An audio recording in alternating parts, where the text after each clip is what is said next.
A reading from the Gospel of John, chapter 13, verses 1 to 17 and 31 to 35. Now, before the festival of the Passover, Jesus knew that his hour had come to depart from this world and go to the Father. Having loved his own who were in the world, he loved them to the end. The devil had already put it into the heart of Judas, son of Simon Iscariot, to betray him. And during supper, Jesus, knowing that the Father had given all things into his hands, and that he had come from God and was going to God, got up from the table, took off his outer robe and tied a towel around himself. Then he poured water into a basin and began to wash the disciples' feet and to wipe them with the towel that was tied around him. He came to Simon Peter, who said to him, "Lord, are you going to wash my feet?" Jesus answered, "You do not know now what I am doing, but later you will understand." Peter said to him, "Lord, you will never wash my feet." Jesus answered, "Unless I wash you, you have no share with me." Simon Peter said to him, "Lord, not my feet only, but also my hands and my head." Jesus said to him, "One who has bathed does not need to wash except for the feet, but is entirely clean. And you are clean, although not all of you." For he knew who was to betray him. For this reason he said, "Not all of you are clean." After he'd washed their feet, had put on his robe and returned to the table, he said to them, "Do you know what I've done for you? You call me teacher and Lord, and you're right, for that is what I am. So if I, your Lord and teacher, have washed your feet, you also ought to wash one another's feet. For I have set you an example, that you also should do as I have done to you. Very truly, I tell you, servants are not greater than their master, nor are messengers greater than the one who sent them. If you knew these things, you are blessed if you do them." When Judas had gone out, Jesus said, "Now the Son of Man has been glorified, and God has been glorified in him. If God has been glorified in him, God will also glorify him in himself, and will glorify him at once. Little children, I am with you only a little longer. You will look for me, and as I said to the Jews, so now I say to you, where I am going you cannot come. I give you a new commandment, that you love one another. Just as I have loved you, you also should love one another. By this everyone will know that you are my disciples, if you have love for one another." With the longer days and the keener observation that these weeks of isolation bring about, we've noticed that spring is pushing its way in. The sun is becoming persistently warmer. Having flowered, the bulbs are now fading, and the cherry blossom outside our church hall has been at its fullest this week and is now starting to fall like confetti. The story of Maundy Thursday starts in an upper room, hidden away, with Jesus washing the feet of his disciples, teaching them to do the same for each other, and then sharing with them bread and wine as symbols of his body and blood, signs of our communion with him. Afterwards, he goes to Gethsemane to pray before his arrest. The biblical story of humanity starts in a garden. Christ's agony happens in a garden, and then the first witnesses of the resurrection met the risen Christ in a garden.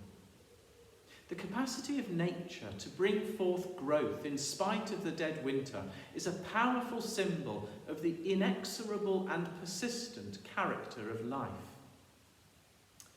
David Hockney, the artist, currently locked down in France, has just published, at the request of his friends, 10 portraits of spring in Normandy, having moved there 2 years ago.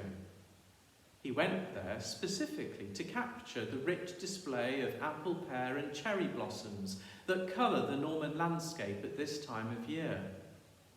One work devoted to spring daffodils carries the enjoyably belligerent title, "Do remember they can't cancel the spring." Characteristically succinct, Hockney says that the lesson he takes from this extraordinary time is that in life, only food and love matter. The persistence of life and the importance of food and love meet together on this night as we celebrate the act of love, which is the washing of each other's feet and the sharing of the food of Holy Communion. These lie at the heart of the Church's ministry and characterise our life together. And whilst we live in isolation and separation, tonight I invite you to consider how important these things are, not only as we support each other and our neighbours at this time, but also how we shall put them into practice when we are able to come together again. Nor can we forget the immense cost which God has undertaken in creating this way of life, as the agony of Christ in the garden demonstrates, along with the events that will unfold later this night and into tomorrow, Good Friday. As it happens, today, the 9th of April, is the anniversary of the death in 1944 of Dietrich Bonhoeffer, a Lutheran pastor executed by the Nazis. On his final day, he wrote this poem, which shows us his enormous courage in the face of adversity, but also reassures us that in spite of our individual weakness, we are united in Christ. And this sacrament of food and love, which we will share together when we can come back here to worship again, is the means by which we will receive this grace, which is the gift of life in Christ Jesus. The poem is called Who Am I? Who am I? They often tell me I stepped from my cell's confinement calmly, cheerfully, firmly, like a squire from his country house. Who am I? They often tell me I used to speak to my warders freely and friendly and clearly, as though it were mine to command. Who am I?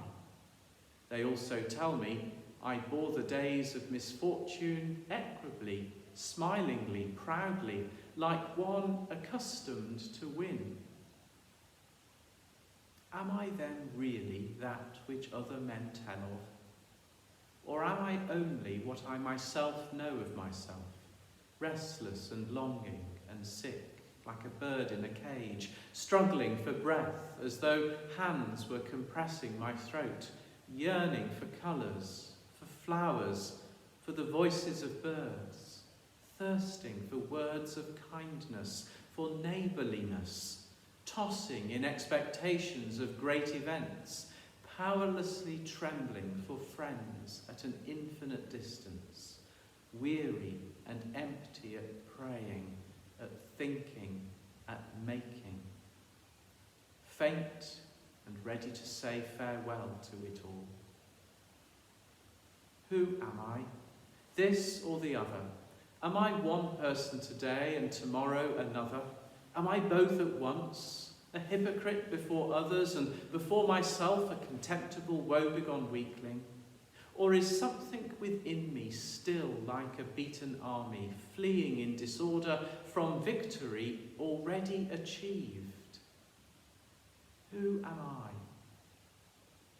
They mock me, these lonely questions of mine. Whoever I am, thou knowest, O God, I am thine.